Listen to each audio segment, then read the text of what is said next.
We're back in Chelmsford. We've recently done the ground floor. We've got the joists in, so there's a platform to work off. So the rest can be all the demolition. There's some large steels now on the bottom going in. But the main reason was, apart from the platform, was to get a frame so we know where the scaffold goes, so it's just like a footprint. So the clients have moved out. What we've got to do is, we've got to get this done for them. We've got a seriously big roof coming in. So at the front, we're going to have a gable in. And this has got to come across, but it's all got to match through with the existing. So the existing comes out. We go back through, and then we work out the pitches. There's going to be two slightly different pitches. So I need the roof built to know where the steels go, but I need the steels in to get the roof pitched. So have a look around. And that's one big roof.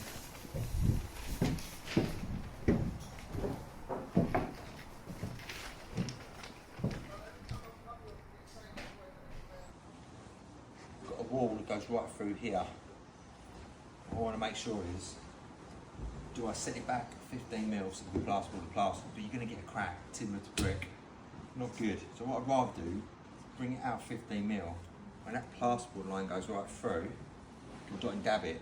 All we can need to do is put some timbers around the door lining, or take it out and put a wider one in. That way, you get a nice good finish. But another thing to take into consideration, I want to parallel it, but I want to see what the existing's like, just in case there's any movement. Or I'll take into consideration what we don't want is a nice straight parallel one, and then it hits a wall and it's at level. So I'll measure it, ping a line through, double check it all, and we get that nice and crisp, good finishes for the plaster line.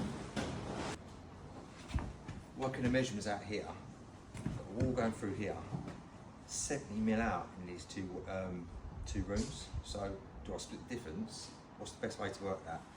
Come over here and tell you we've got to take into consideration.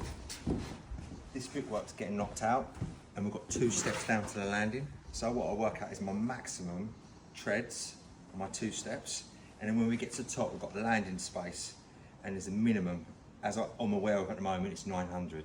So if I worked all the measurements out from that way across, we'd be under that, and we wouldn't get what we need. So we've worked all our measurements out from this side back, and it allows us plenty of room to get what we want to achieve to pass regulations.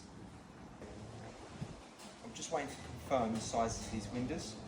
I've got my minimum and my maximum heights, but I want to work out where my needle goes. You can push it up tight and go, that's fine, just put a noggin in. But what I don't want to do is get it plasterboard plastered, go to put a curtain rail in, and there's no fixing point.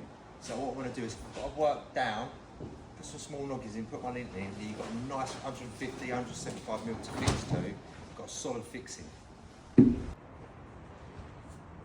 Busy 2 days. External walls are all up. We've figured this roof out. Now I've got our post here to take our steel that runs through. It's going to take a lot of the ceiling joists.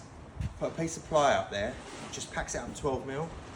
So once I get that steel on there, I can drop the hangers 12 mil, put the ceiling joists in, and then we just get that plasterboard line running through so it doesn't touch the steel, and it allows for any movement in the timber and no cold spots.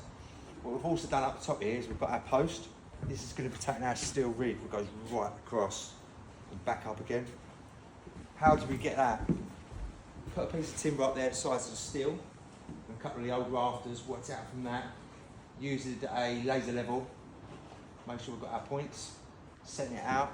That's our first phase. So the next stage, internal walls, start getting the ceiling joists in.